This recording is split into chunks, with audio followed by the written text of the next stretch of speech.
साथियों नमस्कार। कैमरे के सामने अब आ चुका है कि भारतीय जनता पार्टी किस किस जतन से ये तय करने में लग गई है कि अगले चुनावों में भी भारतीय जनता पार्टी की ही जीत हो। पॉलिटिकल पार्टी है भाई साहब, चुनाव जीतना इनका काम है, सरकार बनाना इनका काम है, जोड़ तोड़ करना इन्हीं का काम है, लेकिन तरीके सही होने चाहिए।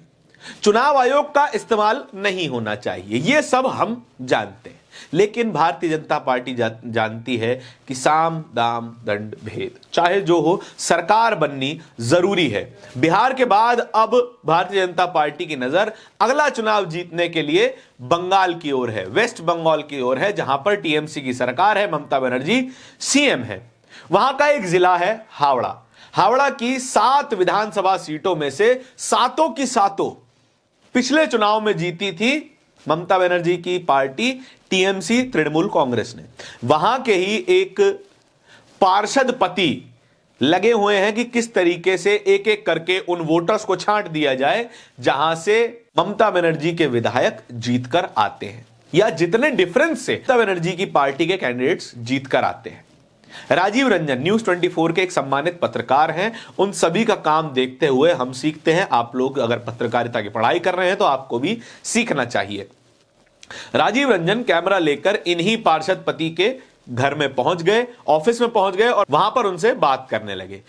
अगल बगल साफ तौर पे देखा जा सकता था कि उनकी टीम के लोग एक एक करके वोट छांटने में लगे हुए हैं। कौन अपना वोटर है, कौन किसी और का वोटर है, यह सब करने में लगे हुए थे। पहले तो कैमरा ने जूम किया, वो सब काम दिखाया, लेकिन बातचीत के ही बीच में नेताजी, भारतीय जनता पार्टी के नेताजी साफ बोल गए कि इस विधानसभा में ही कुल 25,000 वोट कटने वाले हैं।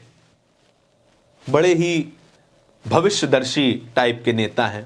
इनको पता है कि चुनाव आयोग कितने वोटों को काटने वाला है, इनको पता है कि कितने फर्जी वोट बने हुए हैं इनकी विधानसभा में, इनके जिले में। इनको यह भी पता है कि पिछले चुनाव में कितने फर्जी वोटरों ने वोट दिया था। इन्होंने पिछले चुनाव में ऐसा कुछ नहीं किया, लेकिन जैसे ही एसआईआर की प्रक्रिया आई, जैसे ही यह पता चला कि चुनाव आयोग वोट काटने की मिशन में निकला है, तो इन्होंने भी मिशन में एक आहुति देने का सोच लिया।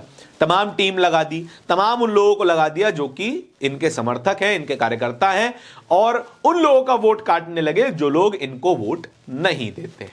अब कौन नहीं देते हैं ये आप डिसाइड कीजिए। तमाम वोट काटने की प्रक्रिया जारी है। अब ये वीडियो देखिए जहां पर वो साफ तौर पे खुद अपने मुंह से बता रहे हैं कि कितने वोट कटने वाले हैं। इस बार तो नाक के चना चबाएंगे।